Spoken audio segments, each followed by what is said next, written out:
You spent years searching for purpose in self-help books, therapy, and podcasts, while ignoring that a kid's cartoon already taught you resilience, healthy ego, and sacrifice at 8 years old. Millions of men between 25 and 44 returned to Dragon Ball during crises, not out of nostalgia, but because Goku explained masculinity better than any real-life mentor. And today, you're about to discover why this anime penetrated deeper into your psyche than any advice your father ever gave you. Let me ask you something uncomfortable. Who taught you how to fail? Not how to succeed. That's easy. Everyone wants to teach you about winning. But who sat you down and said, here's how you get back up when life beats you into the ground? Here's how you face humiliation, rebuild from zero, and keep moving forward. For most men watching this, the answer is no one. Your father was either absent, emotionally unavailable, or too busy surviving his own battles to teach you the one skill that actually matters: resilience in the face of repeated failure. And that's not a criticism. That's just the reality of what happened to an entire generation of men born between the 80s and 90s. We grew up in the wreckage of a cultural shift. Traditional rites of passage disappeared. Mentorship became a LinkedIn buzzword instead of a lived experience. Fathers stopped teaching because they were never taught. The chain broke. And into that void walked a spiky-haired alien who died 7 times and kept coming back stronger. Goku became the father figure modern men never had, not because he was perfect, but because he modeled something our real fathers couldn't: how to lose without becoming a loser. Viktor Frankl, who survived Auschwitz and wrote Man's Search for Meaning, said the last human freedom is choosing your attitude in any circumstance. Goku lived that philosophy in every arc. He lost to Raditz, got destroyed by Vegeta, watched Frieza murder his best friend, Cell killed him, Buu humiliated him, and every single time he got back up, not because he was stronger, but because he chose meaning over ego. That's not a kid's show. That's logotherapy disguised as anime. Here's the part most people miss. Dragon Ball didn't just fill the mentor gap, it taught you emotional regulation before anyone knew you needed it. While your father told you men don't cry, Goku cried when Krillin died. While culture screamed never show weakness, Piccolo sacrificed himself for Gohan and called it strength. While toxic masculinity said compete and conquer, Vegeta's entire arc was unlearning that poison. You absorbed all of this between ages 8 and 14, the exact developmental window when boys formed their identity. Psychologists call this the latency stage.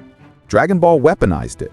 You didn't know you were learning. You thought you were just watching fights, but your subconscious was taking notes. This is what integrity looks like. This is how you honor your word. This is how you protect what matters without destroying yourself. Now here's the twist that explains everything. When men hit 25, 30, 35, when the career stalls, the relationship ends, the identity cracks, they don't rewatch Dragon Ball for nostalgia. They return because it's the only blueprint they have for masculine emotional navigation. It's not comfort food.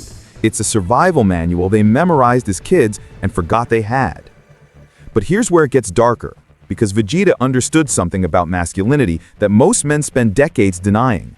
And if you don't face it, it will sabotage every goal you set, every relationship you build, and every version of yourself you try to become. What did Vegeta know that you're still running from? Remember that loop I opened earlier? Here's what they don't tell you about Goku's power. Here it is. Goku's greatest strength was never his strength. It was his ability to let go. Think about Ultra Instinct for a second. The entire Dragon Ball universe spent decades obsessing over power levels, transformations, training arcs, more power, more speed, more intensity. Then Whis drops the real secret. Stop thinking. Stop trying. Let your body move without your mind interfering. That's not a fighting technique. That's the entire philosophy of Stoicism and Zen Buddhism compressed into a transformation. Marcus Aurelius wrote in Meditations, "You have power over your mind, not outside events. Realize this and you will find strength." Goku stumbled into that truth by accident. He stopped trying to control the fight and started responding to it. He detached from the outcome, surrendered his ego. And in that surrender, he became unstoppable. Sound familiar? That's called flow state. And it's what every high performer, athlete, and CEO on the planet is chasing. Mihaly Csikszentmihalyi spent 30 years researching it. Silicon Valley pays consultants millions to teach it. And Dragon Ball explained it to you in 22 minutes while you ate cereal. Turns out the secret to peak performance was taught by a cartoon alien who died more times than your gym membership. But here's the kicker. Goku didn't unlock Ultra Instinct by getting stronger. He unlocked it by accepting he might lose. That's the part everyone ignores. The transformation didn't happen because he trained harder, it happened because he stopped fighting himself. He released the need to prove something, the need to be the hero, the need to win. He just showed up, fully present, no ego, no fear, pure action. Now compare that to how you're living your life right now. How much energy are you burning trying to control things you can't control? How many decisions are you making from fear of losing instead of clarity of purpose? How often are you so stuck in your head, overthinking, second-guessing, calculating, that you miss the move right in front of you? Ultra instinct is the antidote to that paralysis. It's what happens when you stop performing for an audience and start operating from your core. It's discipline without rigidity, confidence without arrogance, power without force. The Stoics called it amor fati, love of fate. Buddhists call it wu wei, effortless action. Psychologists call it self-actualization. Goku just called it Tuesday. And if this is hitting different right now, if you're starting to see Dragon Ball wasn't just entertainment, but a mirror showing you how to navigate your own battles, do me a favor. Hit that like button and subscribe, because we're about to go even deeper.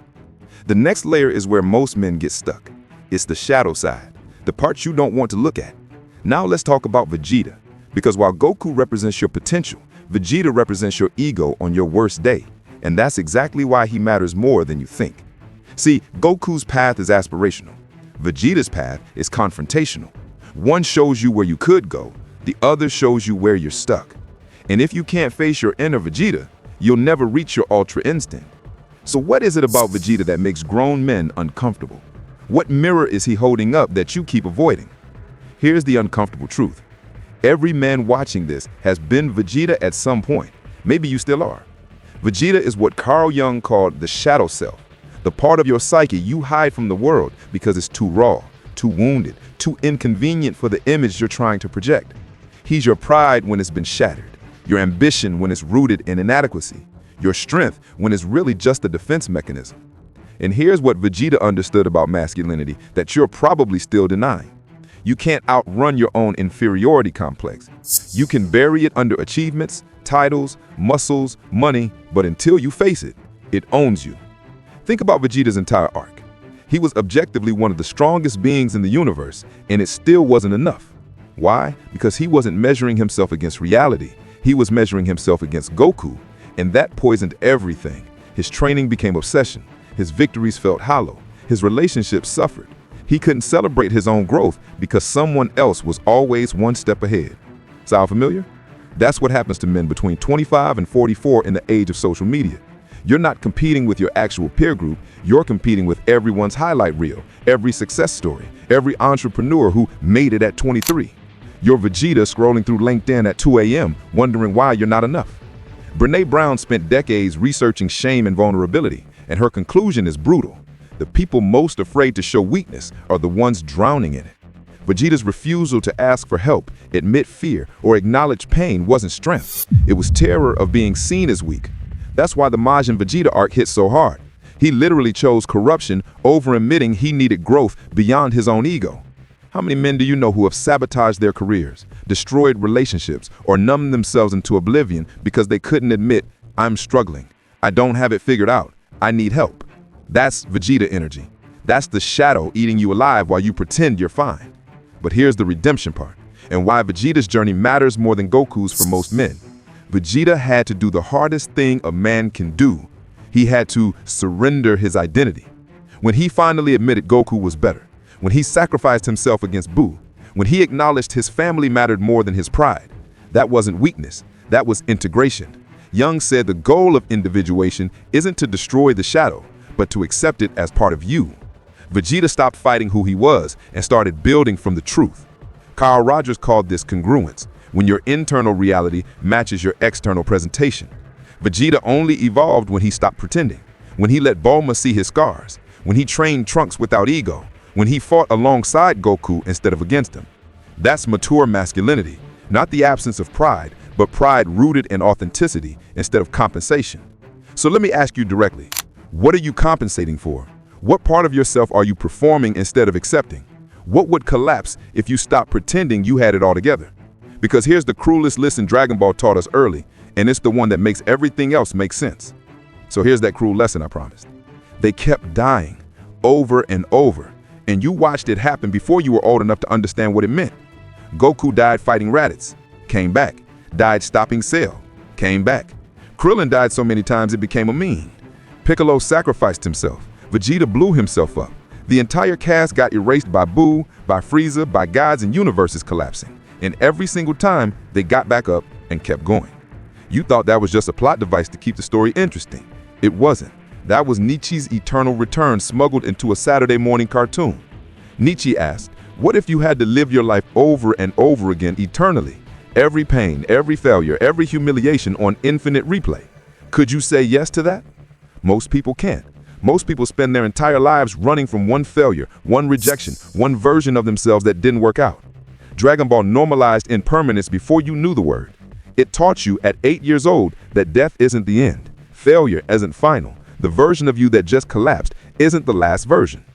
Buddhism calls this anicca, the truth of impermanence. Everything changes. Everything ends. Your career will die. Relationships will dissolve. The identity you've built will become obsolete. People will outgrow you. You will outgrow yourself. And none of that means you're defeated.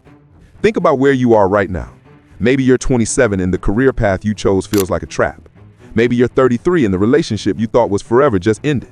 Maybe you're 39 and you're looking at younger guys doing what you used to do, wondering if your time has passed. That's your Namek exploding. That's your Majin Buu transformation. That's your tournament of power erasure. And the only question that matters is the same one Goku faced every time. Will you get back up? Because here's what Dragon Ball really taught you. Failure isn't something that happens to you. It's something that happens for you. Every time Goku lost, he learned. Every time Vegeta got humbled, he evolved. Every death was a reset, not an ending. They didn't fear collapse. They expected it, integrated it, used it. Goku saved the universe 12 times and still works as a farmer. Maybe your LinkedIn title doesn't matter as much as you think. So let's bring this full circle. You came here thinking Dragon Ball was nostalgia. Maybe you clicked because you missed simpler times. But now you see it, don't you? It was never about the fights. It was always about the philosophy. Goku taught you surrender. Vegeta taught you shadow work. The endless deaths taught you impermanence. The training arcs taught you that growth is non-negotiable. The friendships taught you that strength is collective, not individual. And every single villain turned ally taught you that people aren't static. They're capable of transformation if they choose it. That's not entertainment. That's a framework for living. So here's the real question, the one this entire video has been building towards. When does Dragon Ball get too real?